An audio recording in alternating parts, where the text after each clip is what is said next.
حضرت فاروق اعظم رضی اللہ تعالیٰ عنہ، حضرت ابو عبیدہ رضی اللہ تعالیٰ عنہ اور حضرت معاذ ابن جبل رضی اللہ تعالیٰ عنہ سے فرماتے تھے کہ میں تمہاری نگرانی سے مستغنی نہیں ہوں، میں بھی آپ لوگوں سے یہی کہتا ہوں کہ میرے احوال پر نظر رکھیے اور جو بات ٹوکنے کی ہیں اس پر ٹوکیے۔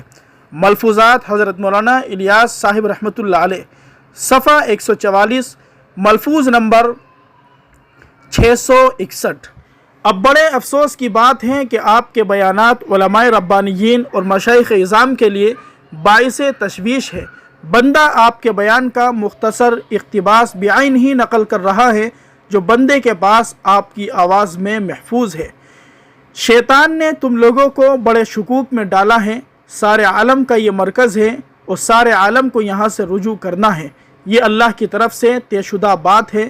میرے نزدیک انتہائی جاہل ہے وہ شخص جو یہ کہتا ہے کہ یہاں کوئی بڑا نہیں ہے، یہاں کوئی بڑا نہیں ہے، یہاں کوئی امیر نہیں ہے۔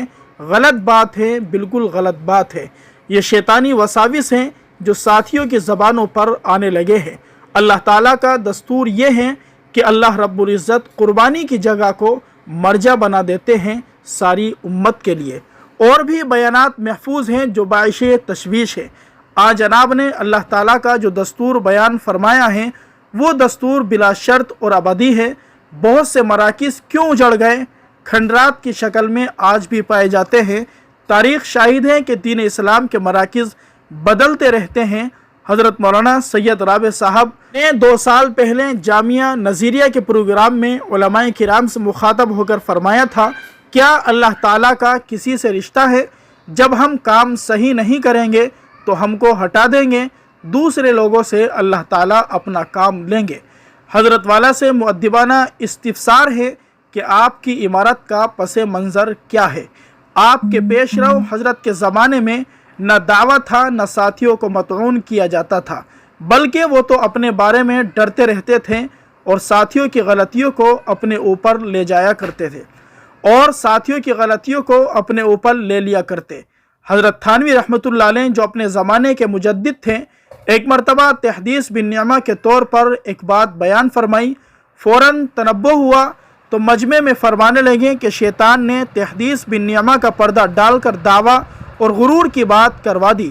مجمع میں اعلانیہ معافی مانگی اور کافی دیر تک استغفار کرتے رہے۔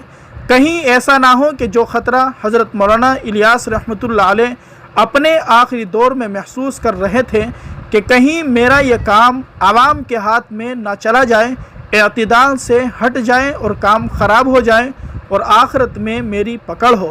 آج وہی خطرہ واقع بن گیا ہے۔ عوام تو عوام ہیں، بعض خواص سمجھے جانے والے بھی اعتدال سے ہٹ رہے ہیں۔ پھر مرکز نظام الدین بنگلے والی مسجد میں بھی اعتدال نہ رہے تو اس کے علاوہ اور کیا کہا جا سکتا ہے کہ چونکہ کفرس کعبہ برخیز کجا ماند مسلمانی۔ قرآن کریم کی وضاحت کے مطابق مقصد بعثت 3 ہے: دعوت اللہ، تزکیہ نفس، تعلیم کتاب و حکمت۔ یہ تینوں مقاصد ہر زمانے میں مخصوص طریقے پر رائج رہے ہیں۔ دعوت اللہ کا موجودہ طریقہ ملہم من اللہ اور مؤید من اللہ ہے۔ اس کی افادیت اظہر من الشمس ہے، مگر 3 مقاصد میں سے کسی ایک کو بڑھانا، دوسروں کو گھٹانا، یہ افراط اور غلو فی الدین ہے۔ قرآن شریف میں فرمایا گیا، لا تغلو فی دینکم۔ کسی بھی تحریک کے انحطاط اور زوال کے لیے اتنا کافی ہے کہ غلو و تفریط سے کام لیا جائے۔ اس لیے سورہ ہود کی آیت کریمہ فاستقم کما امرتا بہت اہمیت کی حامل ہے۔ اس قدر عالی و عالمی کام کے مقتدا کے لیے نہایت ضروری ہے کہ اہل اللہ کی طویل صحبت پائی ہو، قرآن اور حدیث کے علوم پر عبور ہو، علمی رسوخ حاصل ہو، نیز سیرت پاک، سیر صحابہ کے تمام پہلوؤں پر خاصی نظر ہو، تاریخ اسلام سے بھی واقفیت ہو۔ اس کے بغیر کسی کام میں انہماک آدمی کو اعتدال سے ہٹا کر اپنے مقصد کو ثابت کرنے کے لیے تفسیر بالرائے، غلط تعویلات اور اجتہاد خام پر مجبور کرتا ہے۔ آج اسی بات پر اہل علم و ذکر کو نہایت تشویش ہے اور ایسا محسوس ہو رہا ہے کہ یہ کام عوام کے ہاتھوں میں جا رہا ہے۔ اللہ تعالیٰ ہی اس کام کا محافظ ہے۔ اس وقت اعتدال، علمی رسوخ اور باطنی صفات کی ضرورت ہے۔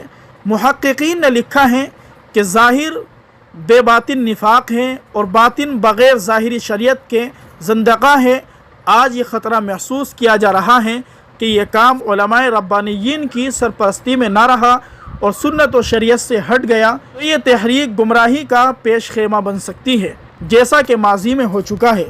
حضرت مولانا سید ابو الحسن علی ندوی رحمۃ اللہ علیہ نے تاریخ دعوت و عزیمت کی جلد 4 میں تحریر فرمایا ہے، جس کا حاصل یہ ہے کہ محمد بن یوسف جون پوری کے غلو نے مہدوی فرقے کو جنم دیا اور 10ویں صدی کے وسط تک اس جماعت کے اثرات ہندوستان اور افغانستان پر قائم رہے۔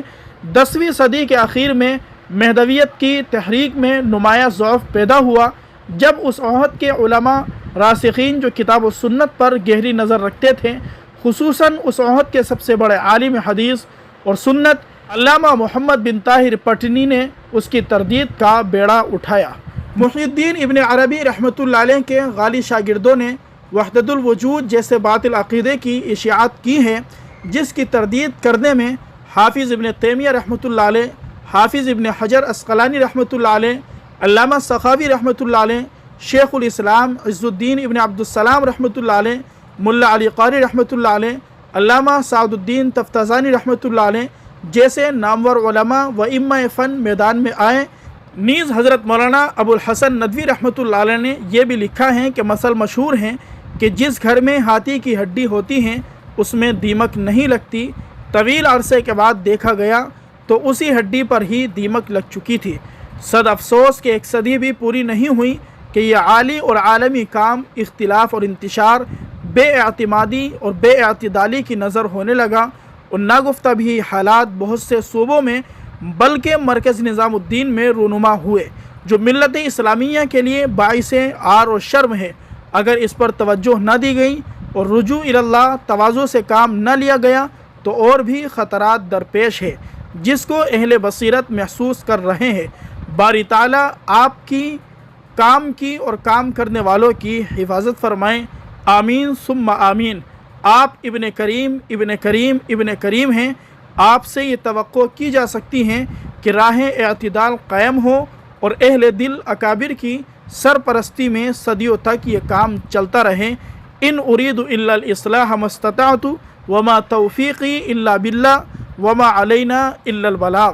محمد یاسین مظاہری۔ محترم سامعین کرام، یہ کھلا خط ہے حضرت مولانا سعد کاندھلوی دامت برکاتہم کے نام، جو حضرت مولانا محمد یاسین مظاہری دامت برکاتہم کی جانب سے پیش کیا گیا، جس کا خلاصہ یہ ہے کہ حضرت مولانا سعد کاندھلوی دامت برکاتہم کو علماء کی صحبت اختیار کرنی چاہیے، جو علماء ربانیین ہیں، علماء راسخین ہیں، جو علم و فن میں مہارت رکھتے ہیں۔ دعا کیجیے اللہ تبارک و تعالی تبلیغی جماعت کی حفاظت فرمائیں، مرکز نظام الدین کی حفاظت فرمائیں۔